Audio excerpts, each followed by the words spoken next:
야 이년아, 고작 네 딸년 금 좀 안 줬다고 시엠이 돈줄을 끊어? 불과 며칠 전 손자 4명에게만 순금 10돈씩 안겨주며 딸년은 남의 식구라고 딸아이 가슴에 대못을 박던 시모의 비명이었어요. 오만정이 털린 제가 매달 바치던 생활비 500만 원을 가차없이 끊어버리자 반성은커녕 자기 잘못은 쥐뿔도 모른 채 감히 시엠이 돈줄을 끊냐며 바락바락 소리부터 질러대는 게 아니겠어요? 지독한 손주 차별과 만행을 아주 통쾌하고 우아하게 끊어낸 피도 눈물도 없는 완벽한 사이다 복수극 지금 시작합니다. 구독과 좋아요 꾹 눌러주시면 여러분의 하루에 행운이 가득하길 기도드릴게요. 안녕하세요. 저는 윤다나입니다.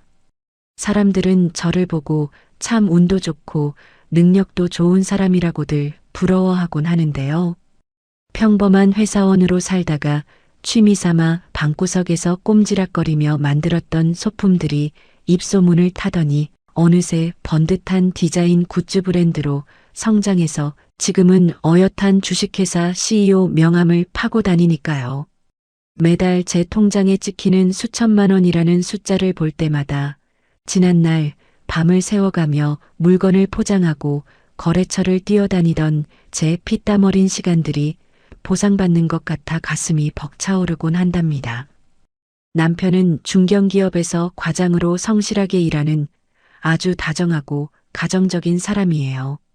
저희 부부 사이에는 눈에 넣어도 아프지 않을 만큼 맑고 사랑스러운 7살배기 외동딸이 하나 있고요.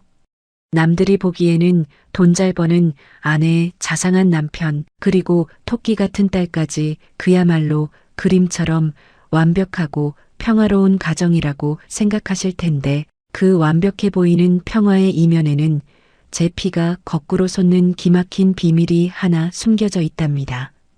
제가 남편과 처음 결혼할 당시만 해도 시댁의 형편은 그야말로 벼랑 끝에 내몰린 것처럼 팍팍하고 어려웠어요. 시아버지가 일찍 돌아가시는 바람에 시어머니 혼자서 3남매를 키우셨으니 그 고생이 오죽하셨겠어요? 제 남편은 그런 홀어머니에 대한 부채감과 연민이 뼛속 깊이 박혀있는 사람이었거든요. 저는 사랑하는 남편의 어깨가 무거워지는 게 싫었고 남편의 길을 팍팍 살려주고 싶은 마음에 제 능력이 닿는 한도 내에서 시댁을 전폭적으로 지원하기로 마음먹었죠. 그래서 매달 1일이 되면 어김없이 시어머니의 통장으로 생활비 명목의 현금 500만 원을 군말 없이 이체해 드렸답니다. 보통 며느리들이라면 상상도 못할 큰 금액이지만 저는 그 돈이 우리 가정의 평화를 지켜주는 든든한 울타리 비용이라고 생각하며 기꺼이 감수했어요. 그런데 제 배려가 너무 과했던 걸까요? 시어머니는 매달 들어오는 그 500만 원이 당신 며느리의 뼈를 깎는 노력과 밤샘 작업 끝에 나온 피 같은 돈이라는 사실을 뻔히 아시면서도 고마워하기는커녕 아주 기상천외한 논리로 자신을 합리화하기 시작하셨어요. 시어머니는 동네 미용실이나 사우나를 돌아다니며 저를 칭찬하는 대신 당신 아들 자랑을 늘어놓기 바쁘셨거든요. 동네 사람들에게 밥값을 계산하며 시어머니가 목에 힘을 잔뜩 주고 떠들어대셨죠. 아유, 우리 아들이 전생에 나라를 구했는지 워낙 잘나서 그 덕에 며느리가 호강하며 사는 거지. 남자가 집안의 기둥을 딱 잡고 있으니까 여자가 밖에서 돈을 쓸어 담는 거 아니겠어? 내가 아들 하나는 기가 막히게 낳았다니까. 그 소리를 전해 들을 때마다 저는 어이가 없어서 실소가 터져 나왔지만 그래도 노인네가 동네에서 기죽지 않고 VIP 대접을 받으며 사모님 행세를 하고 다니신다니 그저 눈 감아주기로 했어요. 시누이와 시동생 부부 역시 제 돈으로 자기들 어머니가 떵떵거리는 걸 보면서도 입을 싹 닫고 모른 척했지만 저는 오직 제 남편 하나만 보고 이 꽉 막힌 10월드의 만행을 묵묵히 견뎌냈답니다. 하지만 제가 아무리 보살 같은 마음으로 돈을 갖다 바쳐도 도저히 참을 수 없는 단 한 가지가 있었는데 그건 바로 시어머니의 끔찍할 정도로 구시대적인 남아선호 사상이었어요. 시댁에는 총 5명의 손주가 있는데 시누이와 시동생이 낳은 아들 4명과 제가 낳은 외동딸 1명이 전부거든요. 핏줄이 귀한 것도 아니고 고추 달린 손자가 넷이나 되건만 시어머니는 명절이나 가족 행사가 있을 때마다 오로지 그 4명의 사내 아이들만 자기 치마폭에 감싸 안고 물고 빨며 어쩔 줄을 몰라 하셨어요. 제 딸은 마치 그 공간에 존재하지 않는 투명 인간인 것처럼 철저하게 무시하고 외면하셨죠. 제가 쇠가 빠지게 번 돈 500만 원으로 아들 손주들에게는 백화점 명품 아동복과 비싼 로봇 장난감을 산더미처럼 안겨주시면서 정작 그 돈을 대주는 며느리의 귀한 딸에게는 싸구려 사탕 하나 쥐어주는 법이 없었거든요. 작년 추석 명절에 온 가족이 모여 식사를 하던 날이었는데요. 제가 최고급 한우갈비를 잔뜩 사가서 상다리가 부러지도록 고기를 굽고 있는데 시어머니가 불판 위에서 가장 야들야들하고 맛있게 익은 고기들만 쏙쏙 골라내더니 기막힌 행동을 하셨죠. 시어머니는 젓가락으로 큼직한 고기들을 집어 시누이와 시동생의 아들들 밥그릇 위에 듬뿍듬뿍 올려주시며 활짝 웃으셨어요. 우리 장손들 많이 먹고 무럭무럭 자라서 이 할미 호강시켜줘야지. 고기가 아주 입에서 살살 녹는다. 제 딸은 고기 냄새에 입맛을 다시며 할머니의 젓가락이 자기 쪽으로 오기를 똘망똘망한 눈으로 기다리고 있었거든요. 하지만 시어머니의 젓가락은 제 딸의 밥그릇을 매몰차게 지나쳐 구석에 놓인 시금치나물 접시로 향하더니 뻣뻣한 나물줄기 몇 가닥을 딸아이의 밥그릇에 툭 던져 놓으셨어요. 시어머니는 눈길조차 주지 않고 퉁명스러운 목소리로 쏘아붙이셨죠. 계집애가 어릴 때부터 고기 맛들이면 살만 뒤룩뒤룩 찌고 둔해져서 못 써. 너는 나물이나 많이 먹어라. 어차피 크면 시집가서 출가회인 되는 딸년한테 비싼 고기 먹여봤자 다 헛수고지. 그 말을 듣는 순간 저는 손에 쥐고 있던 고기 집게를 하마터면 불판 위로 집어 던질 뻔했어요. 심장이 쿵쾅거리고 온몸에 피가 차갑게 식는 것 같은 모멸감에 아래 집술을 꽉 깨물어 피가 날 지경이었죠. 어린 제 딸이 상처받은 얼굴로 고개를 푹 숙인 채 나물만 깨작거리는 모습을 보니 당장이라도 밥상을 엎어버리고 싶었지만 맞은편에 앉아 안절부절 못하는 남편의 얼굴을 보며 가까스로 치밀어 오르는 화를 억눌렀답니다. 집으로 돌아오는 차 안에서 남편이 운전대를 잡은 채 제 눈치를 슬금슬금 살피더니 조심스럽게 제 손을 꽉 잡았어요. 자기야 정말 미안해. 엄마가 옛날 사람이라 아들 타령하는 거 하루 이틀도 아니고 내가 중간에서 더 확실하게 막았어야 했는데 당신 힘들게 번 돈으로 우리 엄마 모시는 거 내가 다 아는데 진짜 미안해. 제발 이번 한 번만 내 얼굴 봐서 참아주라. 남편의 그 애처로운 목소리를 들으며 저는 창밖으로 고개를 돌려버렸어요.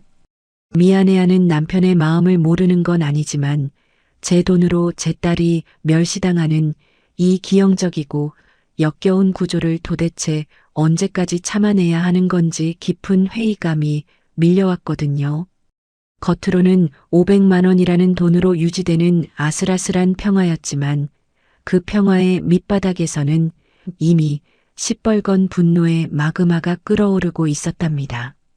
하지만 제 딸이 어느덧 7살 유치원생이 되면서부터 상황은 걷잡을 수 없이 악화되기 시작했는데요. 아이들이 어리다고 아무것도 모를 거라고 생각하신다면 그건 정말 크나큰 착각이랍니다. 오히려 아이들은 어른들보다 눈치가 훨씬 빠르고 촉이 예민해서 누가 자기를 진심으로 예뻐하고 누가 자기를 미워하는지 본능적으로 기가 막히게 알아채니까요. 하루는 유치원 하원길에 제 손을 잡고 걷던 딸아이가 갑자기 걸음을 멈추고 저를 올려다보며 묻더라고요. 왜 친할머니는 사촌 오빠들만 안아주고 자기는 쳐다보지도 않냐며 맑은 눈망울에 눈물을 그렁그렁 매단 채 묻는데 그 순간 심장을 날카로운 송곳으로 푹푹 찌르는 것 같은 고통이 밀려왔답니다. 저는 애써 눈물을 삼키며 아이를 품에 꽉 끌어안고 할머니가 표현이 서툴러서 그런 거라고 말도 안 되는 거짓말을 늘어놓으며 달랠 수밖에 없었어요. 하지만 시어머니의 그 지독한 차별은 지안이의 7번째 생일날 아주 잔인하게 바닥을 드러내고 말았죠. 지안이 생일이 마침 주말이라 온 가족이 시댁 거실에 모여 앉아 식사를 마친 참이었어요. 저는 예쁜 공주님 모양의 케이크를 꺼내며 분위기를 띄우려는데 시어머니가 갑자기 안방에서 커다란 백화점 쇼핑백을 여러 개 들고 나오시며 호들갑을 떠시더라고요. 그 쇼핑백 겉면에는 누가 봐도 알만한 명품 브랜드 로고가 번쩍거리고 있었죠.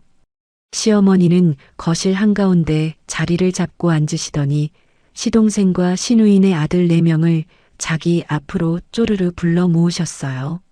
시어머니는 아이들의 볼을 번갈아 꼬집으며 세상을 다 가진 것처럼 활짝 웃으셨죠. 아유 내 새끼들. 할미가 우리 장손들 입히려고 백화점 가서 제일 비싼 옷들로 싹 뽑아왔지. 입어봐라. 아주 기가 막히게 멋있을 거다. 시어머니는 굳지니 버버리니 하는 수십만 원짜리 아동복을 꺼내서 조카들의 몸에 대보며 박수를 치셨죠. 조카들은 신이 나서 거실을 뛰어다니고 시누이와 동서는 입이 귀에 걸려 어머니 최고라며 알랑거리기 바빴어요. 그때 꽃갈모자를 쓴 지안이가 조심스러운 발걸음으로 시어머니 앞으로 다가가 두 손을 모으고 서 있었거든요. 자기 생일이니까 당연히 자기 선물도 있을 거라고 기대하는 그 간절한 표정을 보니 제 속이 새까맣게 타들어가는 것 같았어요. 하지만 시어머니는 지안이를 위아래로 훑어보시더니 미간을 팍 구기며 귀찮다는 듯이 손을 휘휘 저으셨어요.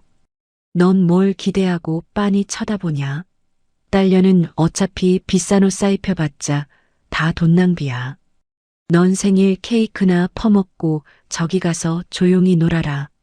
그 매몰찬 소리에 지안이의 어깨가 움츠러들더니 이내 커다란 눈망울에서 굵은 눈물이 뚝뚝 떨어지기 시작했어요.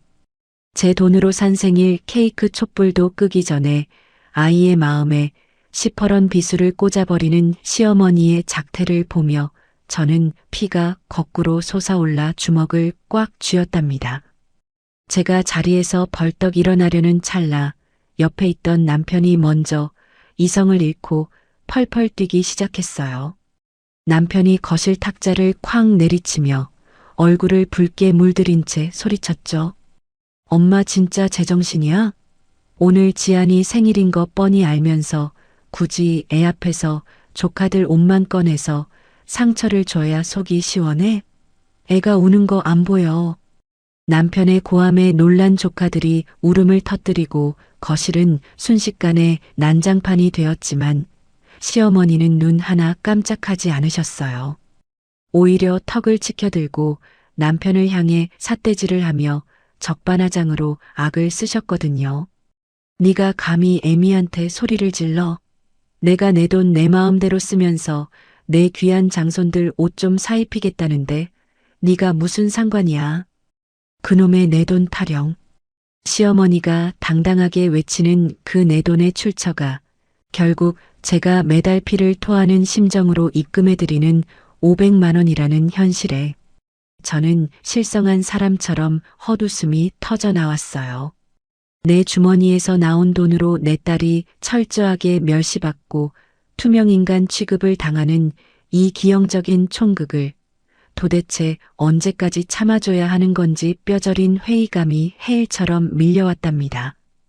저는 우는 딸을 품에 안고 짐을 챙기며 시어머니를 향해 차가운 시선을 던졌고 남편 역시 어머니를 향해 고개를 절레절레 흔들며 거칠게 현관문을 열어젖혔어요. 집으로 돌아오는 차 안은 숨소리조차 들리지 않을 만큼 무거운 정적이 흘렀어요. 지안이는 카시트에서 지쳐 잠이 들었고 남편은 운전대를 부서져라 꽉 쥐고 앞만 뚫어져라 쳐다보고 있었죠. 남편이 신호 대기에 걸리자마자 핸들에 머리를 박으며 괴로운 목소리로 쥐어짜듯 말하더라고요.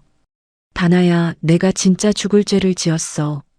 엄마가 꽉 막힌 사람인 줄은 알았지만 지안이 생일날 저럴 줄은 상상도 못했어. 당분간 본가에 발길 딱 끊자. 내가 다 알아서 할 테니까 넌 지안이만 챙겨.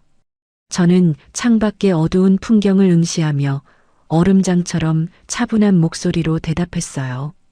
당신 마음 알아. 나도 우리 딸 저렇게 상처받는 거 더는 못 봐.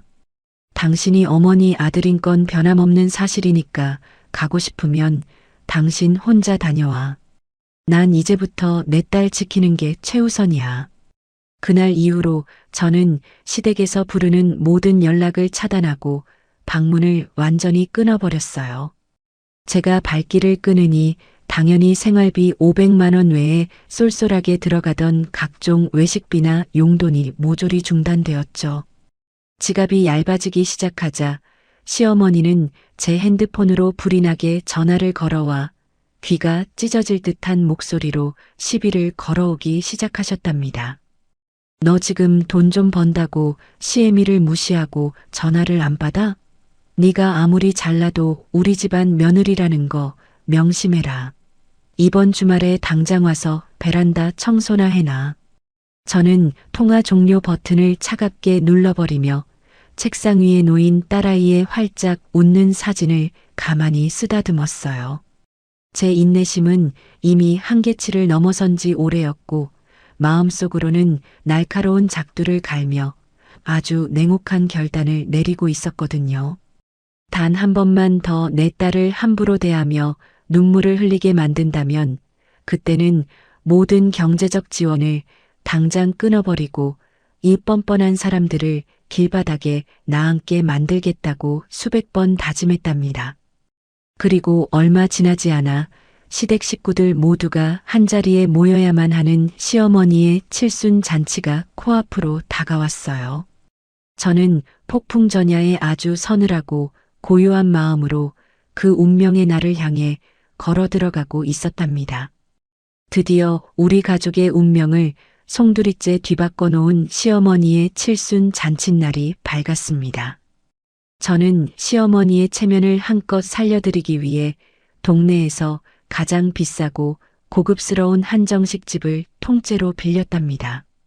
그동안 그렇게 제 딸이 무시당하고 상처받았으면서 왜 굳이 동네에서 가장 비싸고 고급스러운 한정식 집을 통째로 빌렸냐고요?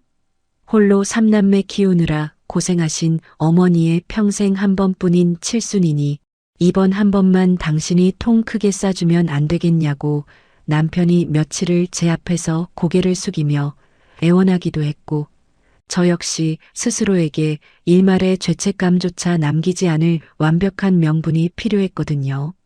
며느리로서 할 수 있는 최고의 대우를 다 해바친 이 가장 화려한 무대 위에서도 기어이 내 딸의 가슴에 대못을 박는다면 그땐 정말 미련 없이 이 지긋지긋한 집안과의 연을 아주 무참하게 난도질해 버리겠다는 저만의 서늘한 마지막 시험대였던 셈이죠.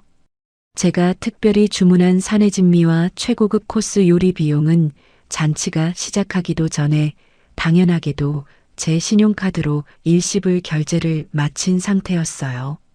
신우이와 동서 부부는 빈손으로 덜렁덜렁 나타나서는 제가 계산한 비싼 음식들을 개눈 감추듯 입속으로 밀어 넣으며 영혼 없는 칭찬만 늘어놓기 바빴는데요.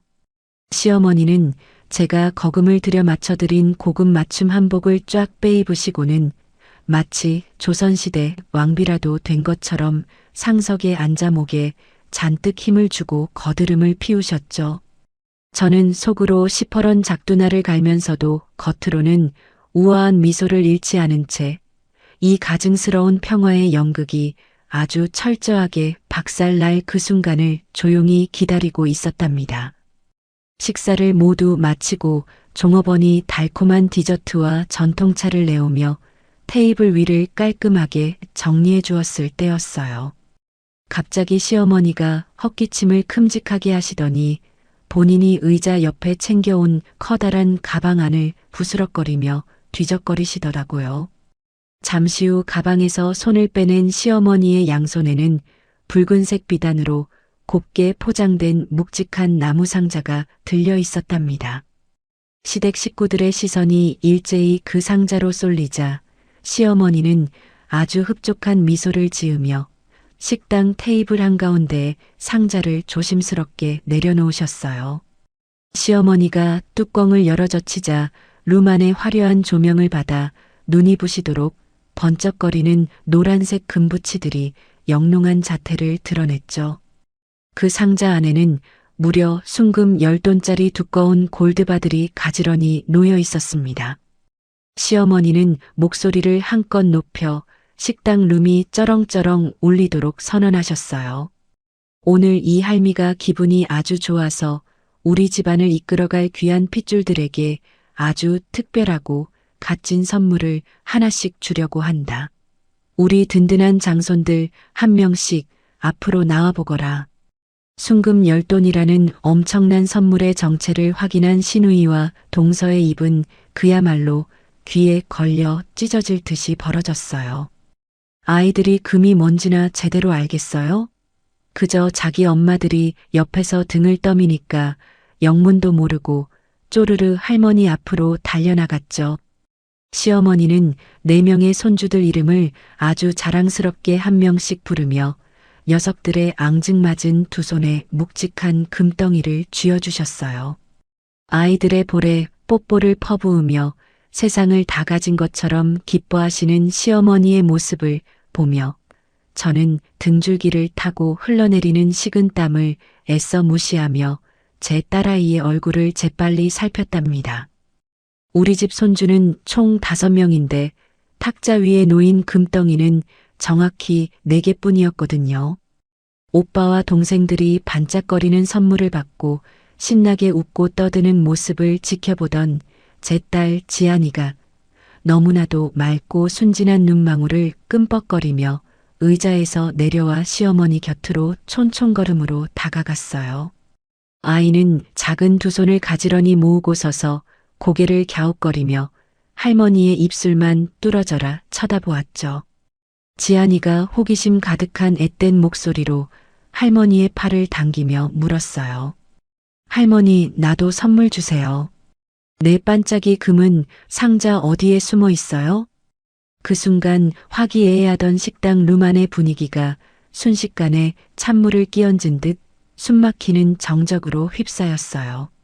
시누이와 동서조차 이번엔 너무 심했다는 걸 아는지 서로 눈치만 슬금슬금 보며 자기 아들들의 손에 쥐어진 금덩이를 만지작거리고 있었죠. 저는 시어머니가 설마 그 어린아이의 눈을 쳐다보고 그 수많은 가족이 지켜보는 앞에서 또 한 번 잔인한 난도질을 할까 싶어 숨을 꾹 참고 지켜보고 있었는데요. 하지만 제 마지막 남은 일말의 기대마저 시어머니는 아주 무참하게 짓밟아 버리셨답니다. 시어머니는 지안이를 향해 아주 차갑게 코웃음을 치며 손등으로 아이를 밀어내셨어요. 남의 식구들 딸년한테 못하러 아까운 금을 주냐? 네 건 처음부터 안 샀으니까 쓸데없이 욕심 부리지 말고 저리 가. 아, 그 잔인한 말들이 제 귓가를 때리는 순간 머릿속에서 거대한 폭탄이 터지는 것 같은 강렬한 이명의 울림이 들려왔어요. 지안이는 할머니의 서슬 퍼런 독설에 놀라 어깨를 크게 움찔하더니 이내 고개를 푹 숙이고는 작은 주먹을 꽉 쥐고 눈물을 뚝뚝 흘리기 시작했습니다. 아이의 원피스 위로 투명한 눈물방울이 처참하게 부서져 내리는 모습을 보는 순간 제 몸속의 모든 피가 차갑게 얼어붙었다가 다시 뜨거운 활화산처럼 끓어오르는 듯 했어요. 내 돈으로 치러주는 칠순 잔치에서 내 주머니에서 나온 돈으로 산 순금 열돈 4개가 다른 조카들의 손에 쥐어지는 꼴을 보며 정작 내 피부치는 딸년한테는 아깝다는 소리를 듣고 모욕을 견디는 이 끔찍한 지옥을 이제는 완벽하게 끝내야 할 시간이 왔음을 직감했죠. 제가 자리에서 일어나기도 전에 제 맞은편에 앉아있던 남편이 짐승처럼 으르렁거리며 의자를 박차고 일어났어요. 평소 어머니에게 큰 소리 내기 싫어하던 남편이었는데 자기 딸이 눈앞에서 벌레 취급을 받으며 짓밟히는 꼴을 보자 이성의 끈을 완전히 놓아버린 거였죠. 남편은 씩씩거리며 걸어가더니 시어머니 앞에 놓인 크고 무거운 식당 테이블의 모서리를 두 손으로 꽉 틀어쥐고 거칠게 엎어버리려는 듯이 식당이 떠나가라 악을 쓰며 소리쳤어요. 엄마 진짜 미쳤어? 지안이가 뻔히 보고 있는데 남의 식구라니. 우리가 지금까지 매달 바친 돈이 얼만데 애한테 이따위로 상처를 줘. 내가 오늘 이따위 잔치 다 박살내버릴 거야. 남편의 고함에 놀란 시댁 식구들이 비명을 지르며 벽 쪽으로 물러섰고 시어머니도 남편의 무서운 기세에 질려 얼굴이 하얗게 질린 채 의자 등받이에 몸을 바짝 붙였죠. 남편이 정말로 테이블을 뒤집어 엎고 식당룸을 쑥대밭으로 만들려는 찰나 제가 번개처럼 다가가 남편의 팔뚝을 아주 차갑고 강하게 움켜쥐며 제압했어요. 여기서 이렇게 감정적으로 폭주하며 물건을 때려 부수는 건 저급한 하수들이나 하는 짓이거든요. 저는 소리를 지르지도 화를 내지도 않고 그저 얼음장처럼 차갑고 서늘한 눈빛으로 시댁 식구들의 비겁한 얼굴들을 한 번씩 천천히 훑어보았답니다.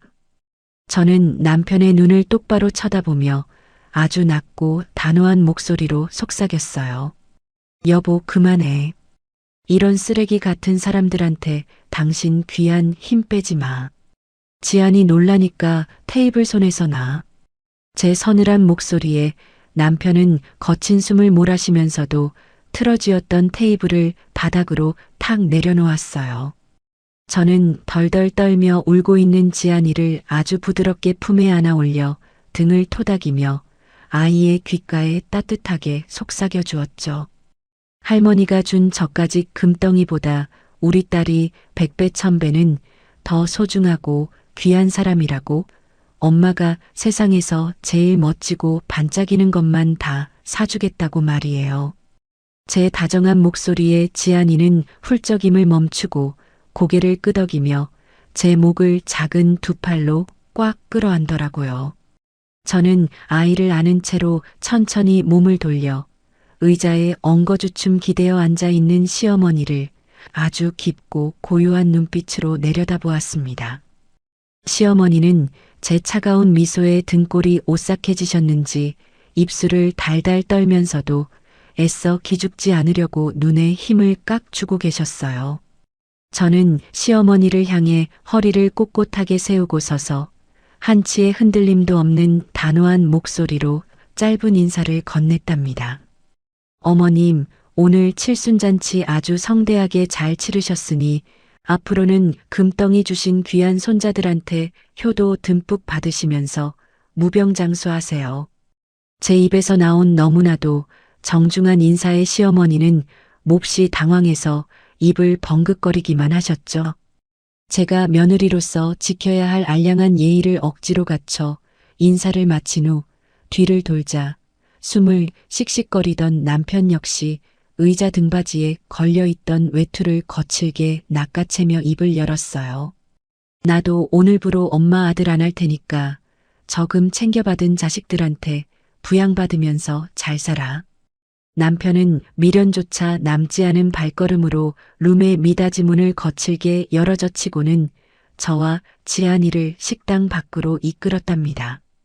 차가운 밤 공기가 얼굴을 스치자 오히려 꽉 막혀있던 가슴이 뻥 뚫리며 숨통이 확 트이는 기분이 들더라고요.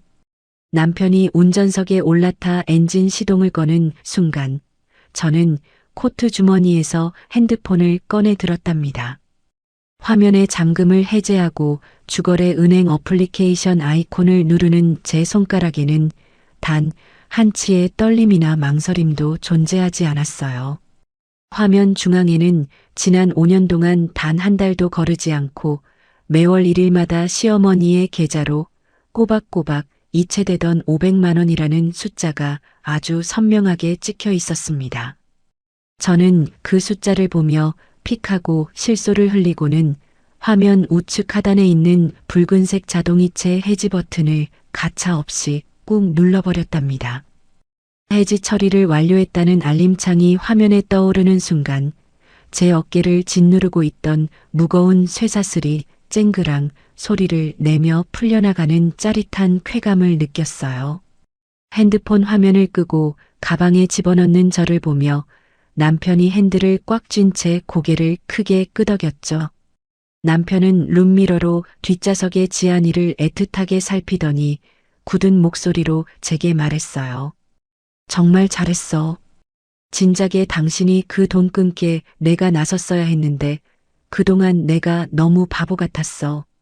우리 다신 저 사람들 보지 말자. 저는 남편의 맹세를 들으며 창밖으로 빠르게 스쳐 지나가는 가로등 불빛들을 아주 홀가분한 눈빛으로 바라보았답니다. 남편의 완벽한 동의와 든든한 지원 사격까지 얻어냈으니 이제 시월드와의 전쟁에서 제가 완벽한 승기를 잡은 거나 다름없었거든요. 저는 카시트에서 눈물을 그친 지안이를 향해 몸을 돌려 환하게 웃으며 다정하게 물었어요. 우리 예쁜 딸 장난감 코너 통째로 다 사러 갈 건데 출발할까?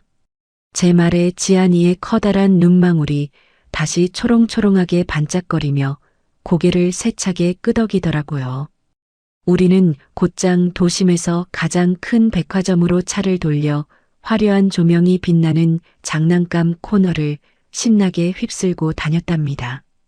지안이의 키만한 커다란 인형의 집부터 한정판으로 나온 반짝이는 요술봉 세트까지 아이의 시선이 머무는 모든 것을 남편과 제가 양손 가득 쓸어 담아 결제했어요. 양손에 커다란 쇼핑백을 든 지안이의 얼굴에 다시 천사 같은 웃음꽃이 피어나는 것을 보며 저는 백화점 꼭대기층에 있는 최고급 디저트 카페로 아이를 데려갔죠. 달콤한 딸기 파르페와 초콜릿 조각 케이크를 입가에 묻히며 행복하게 먹는 아이의 모습을 지켜보며 제 가슴 속에 맺혀있던 서러운 응어리들이 눈 녹듯 사르르 사라지는 기분이었어요.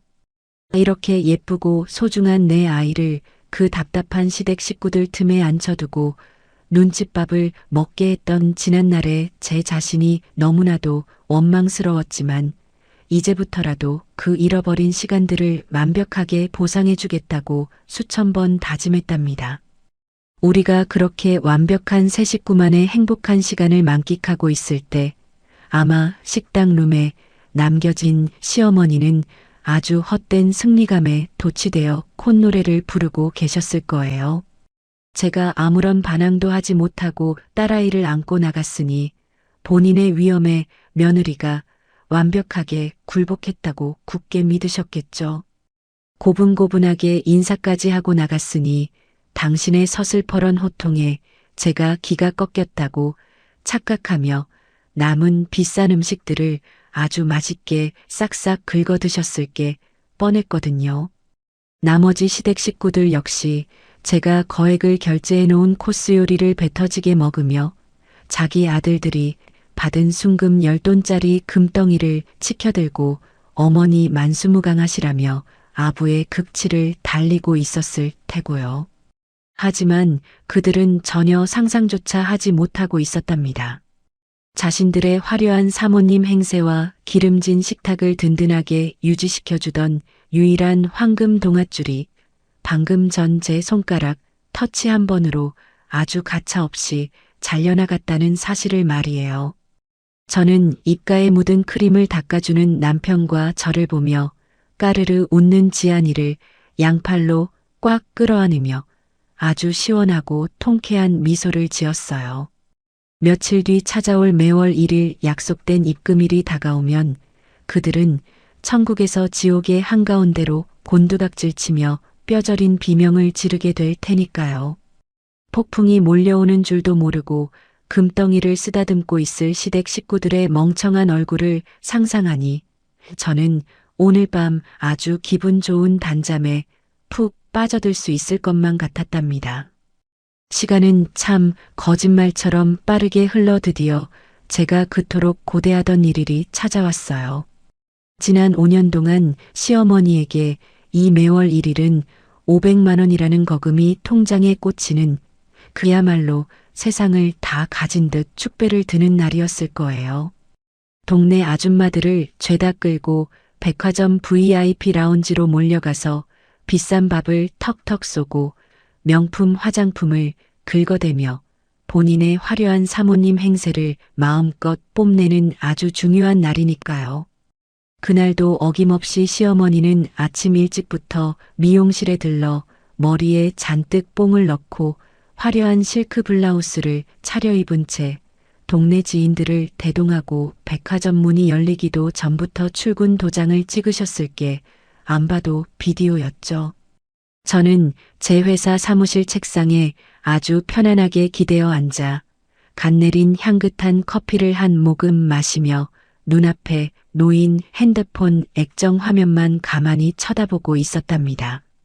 아니나 다를까 점심시간이 막 지날 무렵부터 제 핸드폰이 마치 발작이라도 일으킨 것처럼 미친 듯이 지잉 지잉 진동을 울리며 넓은 책상 위를 요란하게 굴러다니기 시작하더라고요. 발신자 화면에 아주 선명하게 번쩍거리는 어머님이라는 세 글자를 보며 저는 입꼬리를 스르륵 올려 아주 비릿한 미소를 지었어요. 백화점 명품관 한가운데서 지인들에게 떵떵거리며 결제하려다 잔액 부족이라는 아주 굴욕적인 알림음을 듣고 얼굴이 벌겋게 달아오른 시어머니의 당황한 표정이 머릿속에 아주 생생하게 그려졌거든요.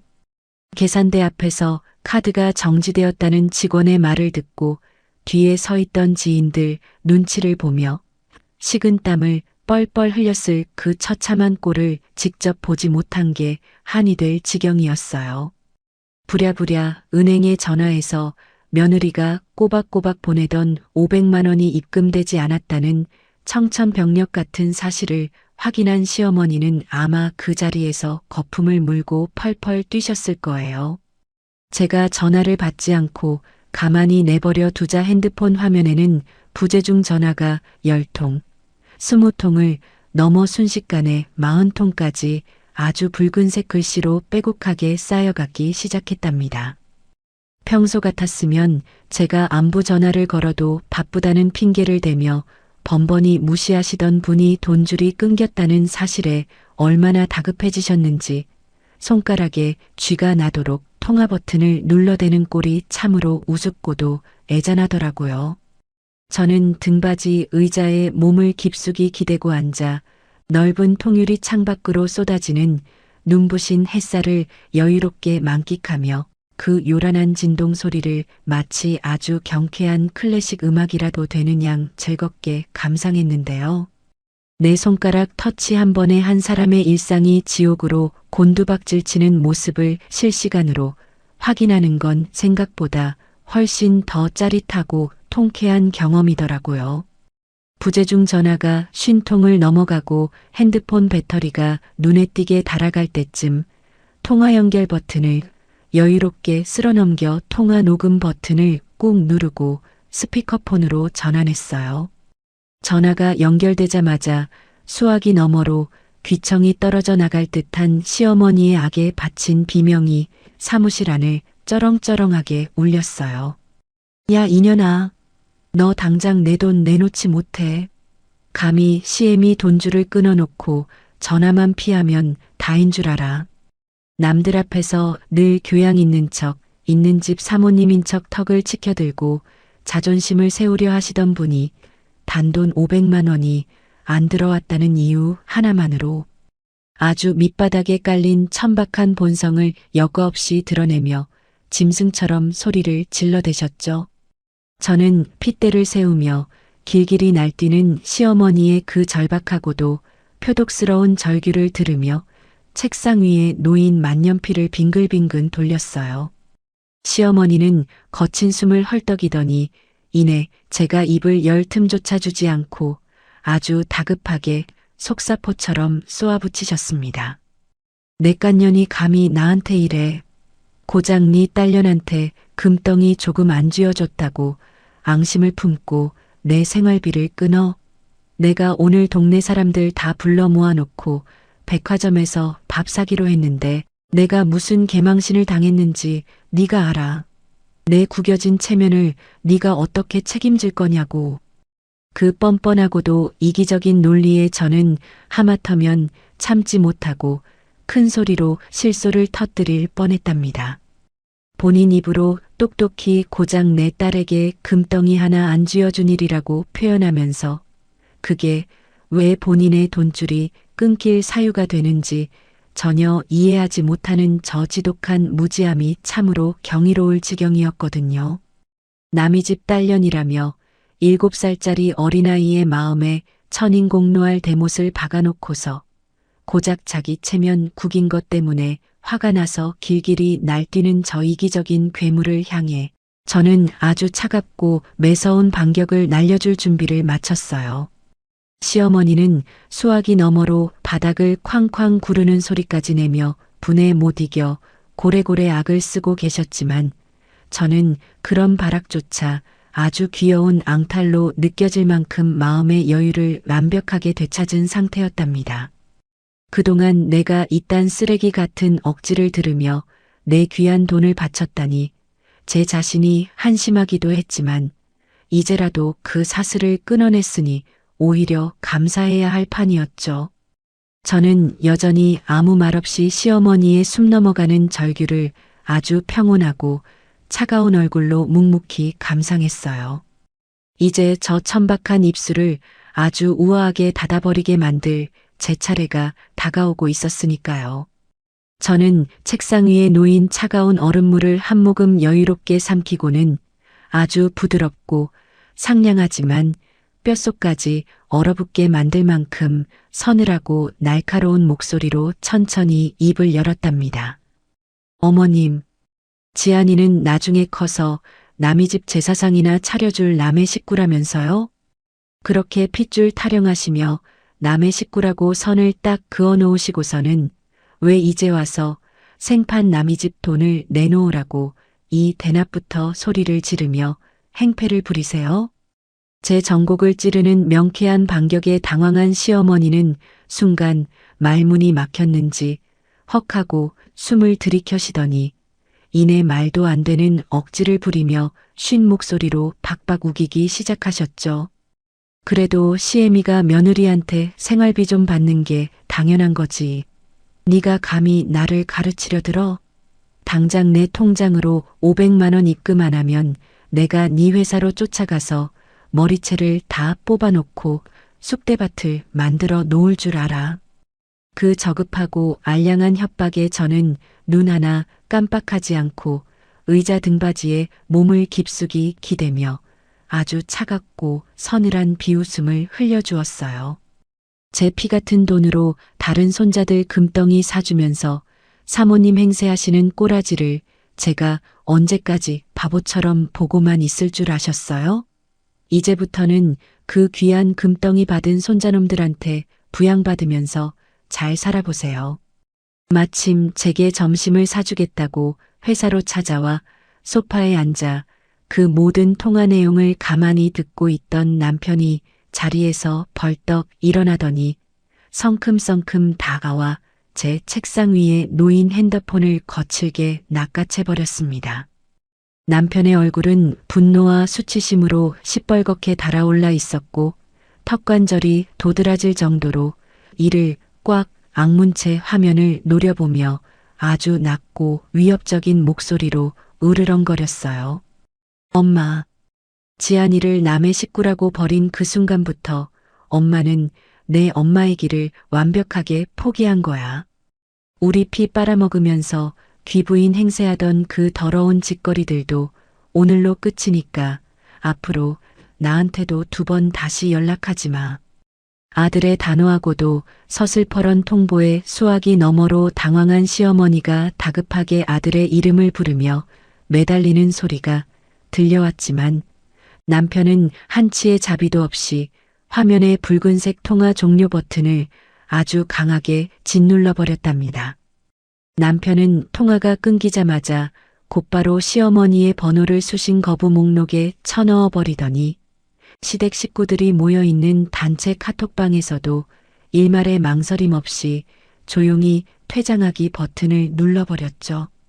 저 역시 남편의 행동을 보며 고개를 끄덕이고는 제 핸드폰을 들어 시어머니는 물론이고 얄밉게 콩고물만 받아먹던 시댁 식구들 번호까지 모조리 차단 목록에 등록해버렸어요. 그 숨막히던 사람들과의 연결고리가 화면 속에서 하나둘씩 싹둑싹둑 잘려나가는 것을 눈으로 직접 확인하니 온몸을 짓누르던 무거운 바위 덩어리가 굴러떨어지며 아주 짜릿한 전율이 혈관을 타고 흐르더라고요. 저는 내친김에 다시 은행앱을 실행시켜 매달 시어머니의 허영심을 채워주며 공중으로 흩어지던 그 500만 원의 행방을 아주 아름답고 가치 있게 바꿔놓는 작업을 시작했답니다. 지안이의 이름으로 미리 만들어 두었던 우량주식 투자계좌와 순금적립계좌를 화면에 나란히 띄워놓고 매월 1일마다 정확히 절반씩 이체되도록 새로운 자동이체 설정을 꼼꼼하게 마쳤거든요.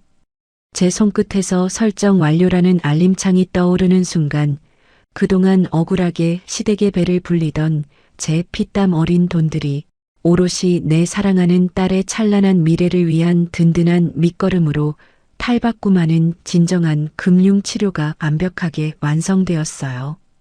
핸드폰을 책상 위에 내려놓고 홀가분하게 숨을 내쉬는 저를 쳐다보던 남편이 제 앞을 가로막고 서더니 커다란 2손으로 제 양손을 아주 조심스럽고도 단단하게 감싸쥐었답니다. 남편의 붉어진 눈가에는 미안함과 깊은 죄책감이 가득 고여 있었고 저를 바라보는 그 흔들리는 눈빛 속에는 오직 저와 지안이만을 지켜내겠다는 아주 결연하고도 뜨거운 의지가 타오르고 있었죠. 다나야, 그동안 아버지가 일찍 돌아가셔서 엄마 불쌍하다는 핑계로 당신 피눈물 나게 만든 거 정말 죽을 죄를 지었어. 내가 중간에서 멍청하게 굴어서 당신이랑 지안이가 그 험한 꼴을 다 당하게 만들었어. 진짜 미안해. 이제 내 세상에 가족은 당신이랑 지안이 딱 둘뿐이니까 내가 앞으로 무슨 일이 있어도 둘은 꼭 지켜줄게. 남편의 뼈저린 후회가 담긴 진심 어린 사과와 눈물을 마주하니 그동안 가슴 한구석에 응어리져 남아있던 남편을 향한 원망의 찌꺼기들마저 아주 따뜻한 봄눈 녹듯이 사르르 녹아내리는 기분이 들었어요. 저는 잡힌 손에 힘을 꽉 주며 남편의 넓은 어깨에 천천히 이마를 기대고 그 다짐을 온몸으로 받아들였답니다. 시어머니를 향한 생활비 단절은 단순한 돈줄 끊기나 얄팍한 복수의 의미를 훌쩍 넘어서서 우리 가족이 그 지긋지긋한 시월드의 착취에서 벗어나 경제적으로나 정신적으로 완벽하고도 거룩한 독립을 쟁취해낸 역사적인 첫걸음이었으니까요. 서로의 체온을 느끼며 마주하는 우리 부부는 아주 편안하고도 홀가분한 미소를 지어 보였어요. 우리가 이렇게 단단한 성벽을 쌓아 올리며 진정한 해방감을 만끽하고 있을 때 방금 전까지 전화통을 붙잡고 악을 쓰던 시어머니는 이제 매달 하늘에서 뚝뚝 떨어지던 눈먼 돈이 완벽하게 말라붙었다는 그 잔혹한 현실의 무게를 온몸으로 두들겨 맞으며 아주 비참하고도 처절한 몰락의 길을 걷기 시작했을 테니까요. 제 통장에서 매달 시어머니의 계좌로 흘러들어가던 500만 원이라는 거대한 돈줄이 완벽하게 끊어지자 그 화려하고 오만했던 사모님 행세도 아주 처참하고 우스꽝스럽게 무너져 내리기 시작했습니다. 백화점 VIP 라운지를 제집 드나들듯 하며 동네 사람들에게 비싼 밥을 턱턱 쏘던 그 허세 가득한 일장은 불과 일주일도 채 되지 않아 산산조각이 나버렸어요. 당장 우편함에 수북하게 쌓이는 아파트 관리비 고지서와 수백만 원에 달하는 신용카드 결제 대금을 막지 못해 시어머니는 매일 밤 불 꺼진 거실에 홀로 앉아 가슴을 치며 발을 동동 구르셨을 게 아주 훤히 보였답니다. 결국 독촉 전화에 시달리며 벼랑 끝에 몰린 시어머니가 다급하게 손을 뻗은 곳은 칠순 잔치에서 순금 10돈짜리 금덩이를 아주 자랑스럽게 품에 안겨주었던 그 귀하고 귀한 아들 손자들을 둔 시누이와 동선의 집이었어요. 시어머니는 수화기를 붙들고 눈물을 뚝뚝 흘리며 그 잘난 자식들에게 당장 굶어 죽게 생겼으니 칠순 때 받은 금이라도 좀 팔아서 돈을 해달라고 아주 처절하게 매달리셨죠. 하지만 며느리 주머니에서 나온 돈으로 어머니가 그토록 떵떵거렸다는 사실을 꿈에도 몰랐던 시댁 식구들은 갑자기 돈을 내놓으라는 어머니의 요구에 아주 기겁을 하며 뒤로 나자빠졌어요. 평생 이기적이고 기회주의적으로 살아온 그 얌체 같은 인간들이 자기 손에 들어온 금덩이를 순순히 뱉어내리 만무했죠.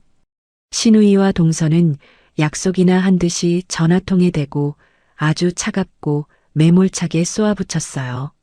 어머니, 줬다 뺏는 게 어디 있어요? 형님이 돈 안 주면 어머니가 알아서 벌어 쓰시든가 해야지 우리가 그 금을 왜 돌려줘요?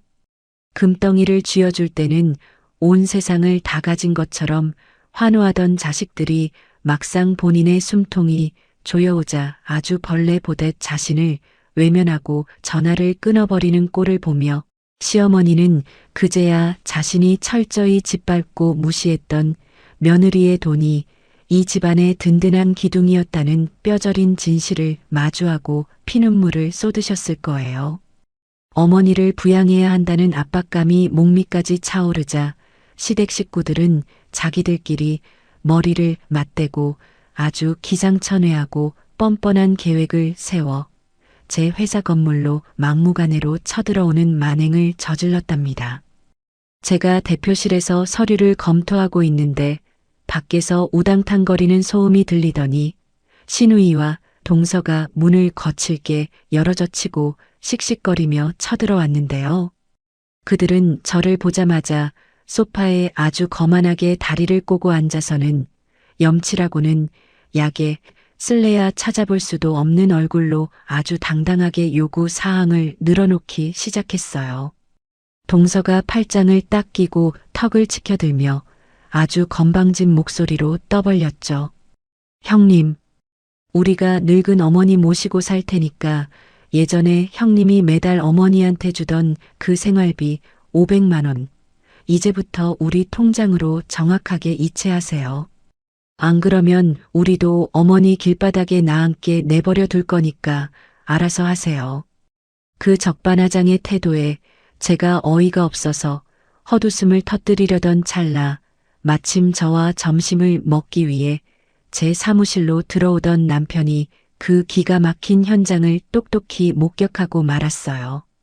남편은 자기 형제들이 제 앞에서 어머니를 인질 삼아 돈을 뜯어내려 협박하는 그 추악한 꼬라지를 보자마자 눈에 시뻘건 핏발을 세우며 완벽하게 이성을 잃고 폭발해버렸답니다.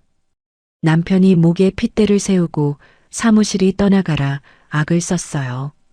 이 미친 인간들아, 어디서 감히 여기까지 기어들어와서 돈을 내놓으라고 지랄이야.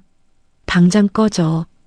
그들은 남편의 불벼락 같은 고함의 어깨를 움찔하며 당황한 기색을 보였지만 남편은 한치의 망설임도 없이 보안 요원들을 아주 큰 소리로 불러 모았어요. 건장한 보안 요원들이 순식간에 사무실로 들이닥치자 남편은 자기 핏줄들을 향해 아주 차갑고 무자비한 손가락질을 하며 바닥에 질질 끌어내서 건물 밖으로 내쫓아버리라고 지시했죠. 그 비참한 꼴로 회사 로비 밖으로 내동댕이 쳐진 신우이와 동서는 얼굴이 시뻘겋게 달아오른 채 도망치듯 자리를 떴지만 남편의 진짜 무자비하고 피도 눈물도 없는 응징은 이제부터가 본격적인 시작이었답니다. 남편은 씩씩거리는 숨을 고르자마자 곧바로 아는 변호사에게 전화를 걸어 아주 서늘한 반격을 준비했어요. 과거에 어머니의 강요로 시동생 부부의 사업 자금에 보태주었던 1억과 신우인의 전세금으로 빌려주었던 5천만 원에 대한 차용증을 근거로 즉각 내용 증명을 발송하고 그들의 통장과 보증금에 가압류를 걸어버리는 아주 살벌한 법적 철퇴를 가해버렸거든요. 며느리 돈을 만만하게 보고 뜯어내려다 오히려 뚜껑이 열린 남편의 무자비한 역공에 정통으로 얻어맞은 시댁 식구들은 하루아침에 통장이 묶이고 파산 직전의 상태로 곤두박질치며 아주 처절하게 응징당하는 신세가 되고 말았어요. 자신들의 코가 석자가 되어버린 시댁 식구들은 이제 시어머니의 전화라면 아주 치를 떨며 수신을 차단해버렸고 시어머니는 그토록 애지중지하던 귀한 자식들에게 아주 철저하고 완벽하게 버림받는 비참한 말로를 맞이하게 되었죠. 텅 빈 거실 바닥에 산더미처럼 밀린 청구서들을 끌어안고 홀로 앉은 시어머니는 자신이 귀한 며느리를 짐승 취급하며 내쫓은 그 어리석은 오만함이 결국 본인의 목을 조르는 밧줄이 되었다는 사실을 깨닫고 매일 밤 가슴을 치며 후회의 눈물을 쏟아내고 계실 거예요. 저는 남편이 건네주는 따뜻한 차를 마시며 창밖의 평화로운 풍경을 내려다보았고 우리 가족을 괴롭히던 그 악랄한 무리들이 서로를 물어뜯으며 자멸해가는 이 완벽한 결말을 아주 홀가분하고 통쾌한 마음으로 만끽하고 있었답니다. 하늘에 구멍이라도 뚫린 것처럼 거센 비가 억수같이 쏟아지던 어느 주말 아침이었어요. 현관문 밖에서 무언가 둔탁하게 부딪히는 소리와 함께 누군가 문고리를 미친 듯이 흔들어대는 소리가 들려 거실 벽면에 붙은 인터폰 화면을 켜보았는데요. 화면 속에는 빗물에 흠뻑 젖어 산바르란 어떤 여자가 짐승처럼 바닥에 주저앉아 엉엉 울고 있는 아주 처참하고 기괴한 모습이 비치고 있었답니다. 남편이 굳은 표정으로 다가가 현관문을 차갑게 열어젖히자마자 시어머니는 빗물에 젖은 신발을 벗을 생각도 하지 않고 거실로 냅다 기어들어와 제 발목을 부여잡고 오열하기 시작하셨어요. 시어머니는 바닥에 납작 엎드린 채 제 바짓가랑이를 두 손으로 꽉 틀어쥐고 눈물 콧물을 사방으로 쏟아내며 아주 처절하게 울부짖으셨죠. 다나야, 내가 진짜 잘못했다. 내가 늙어서 노망이 단단히 나서 귀한 며느리를 몰라보고 그 몹쓸 놈의 금덩이 타령을 하며 헛지랄을 했어. 카드사에서 압류 딱지가 날아오고 빚쟁이들이 매일 문을 두드리는데 그 잘난 아들딸 놈들은 내 전화도 싹 다 무시하고 도망가 버렸어. 나 당장 오늘 밤 당장 길바닥에서 얼어 죽게 생겼으니 제발 이 늙은이 목숨 하나만 살려다오. 그토록 목에 핏대를 세우며 귀한 장손들을 부르짖던 그 오만방자하고 콧대 높던 사모님이 불과 몇 달 만에 비에 젖은 생쥐꼴이 되어 제 발밑을 덜덜 떨며 기어다니는 꼴을 내려다보며 저는 입가에 아주 서늘하고도 잔혹한 미소를 천천히 띄어 올렸답니다. 제 가슴속에 남아있을 리 없는 동정심이나 연민 따위는 이미 시어머니 스스로 완벽하게 불태워 없애버린 지 오래였거든요.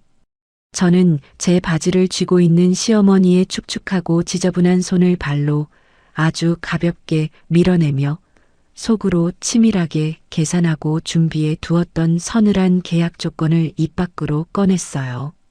저는 거실 서랍장에서 아주 반듯하게 인쇄해둔 근로계약서를 꺼내 시어머니의 눈앞에 툭 던져주며 턱을 까딱거렸죠. 제가 어머님 빚을 대신 갚아드리고 부양해야 할 의무는 눈꼽만큼도 없지만 딱 하나 숨 쉴 구멍은 열어드릴게요. 옛날처럼 제가 아무 이유 없이 공짜로 쥐어드리는 500만 원 용돈은 이제 10원 한 장도 없습니다. 대신 매달 200만 원을 정확하게 드릴 테니 당장 내일부터 우리 집 파출부로 일하세요.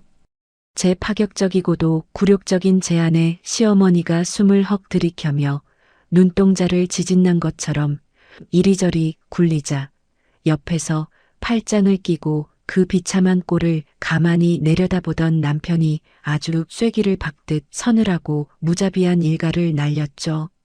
이 사람이 이만큼이나 양보해서 엄마 걷어주는 것도 평생 감사하며 엎드려 절해야 할 판이야. 자존심 상해서 하기 싫으면 당장 밖으로 기어나가서 빈 박스나 줍고 다니든가 마음대로 해.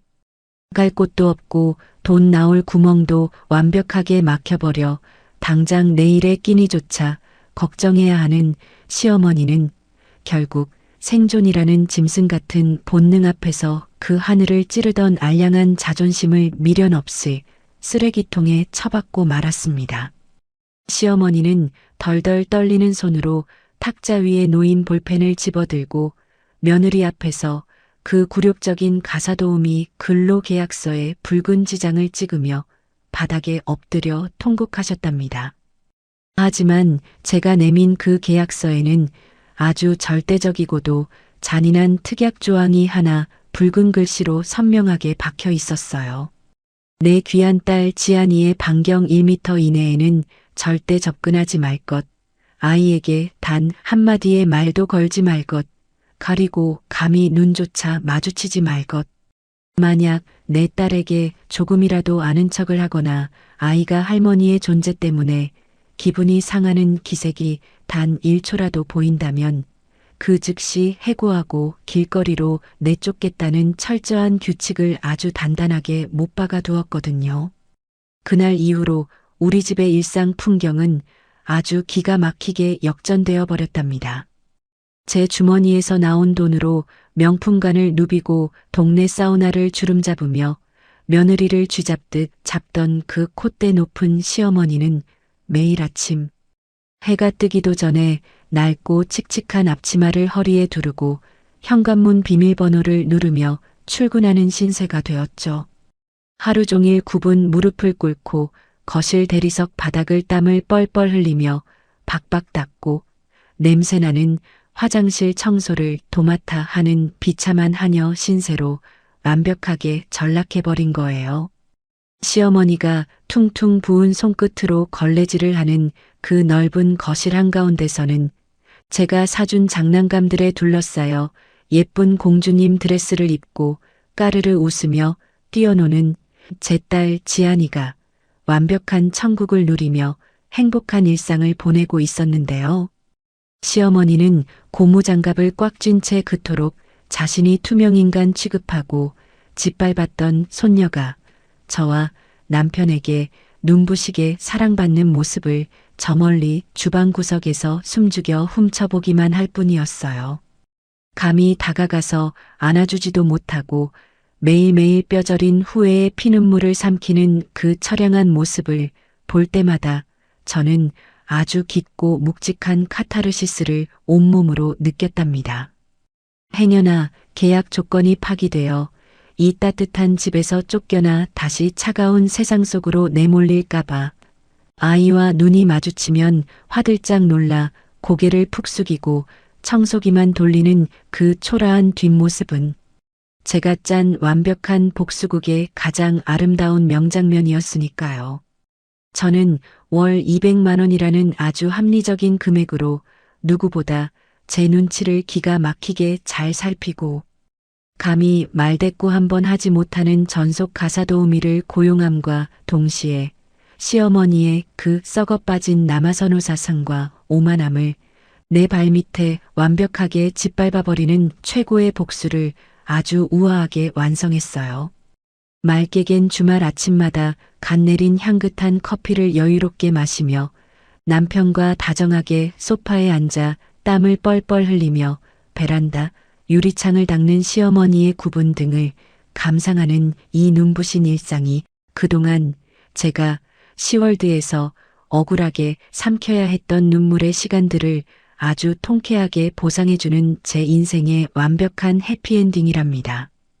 자, 이렇게 저 윤다나의 길고도 치열했던 시월드 완벽 타파 복수극이 아주 속 시원하게 막을 내렸습니다.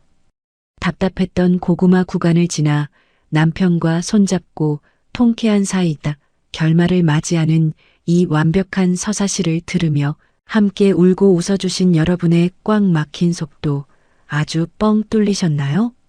5년이라는 인고의 세월 동안 억울함을 묵묵히 견뎌내고 보란 듯이 스스로의 힘으로 부와 명예를 거머쥔 저의 모습은 우리에게 참고 견디며 내 삶을 주체적으로 당당하게 꾸려나가는 사람에게는 반드시 찬란하고 눈부신 좋은 날이 찾아온다는 희망의 증거를 보여주고 있답니다. 혹시 지금 저 다나처럼 꽉 막힌 가족관계나 부당한 대우 속에서 남몰래 눈물 흘리며 힘든 시기를 겪고 계신 분이 있다면 오늘 제가 들려드린 이 이야기가 가슴속에 작은 불씨가 되어 훌훌 털고 다시 당당하게 일어설 거대한 용기를 드렸으면 좋겠습니다.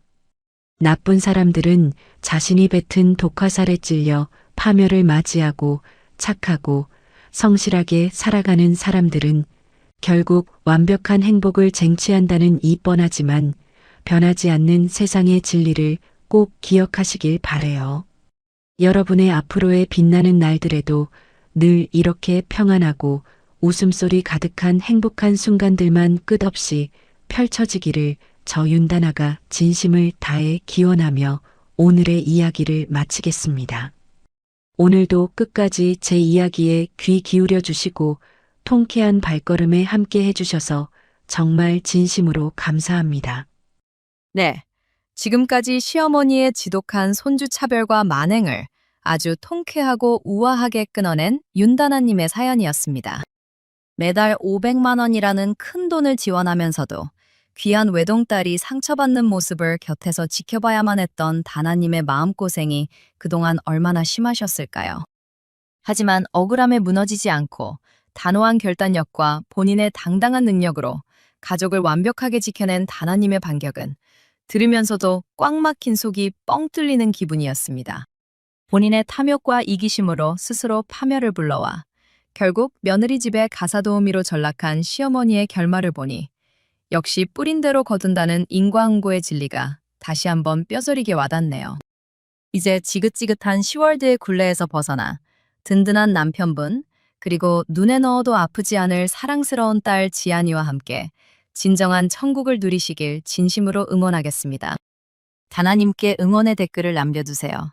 큰 위로가 돼줄 거예요. 오늘도 끝까지 함께 해주셔서 감사합니다.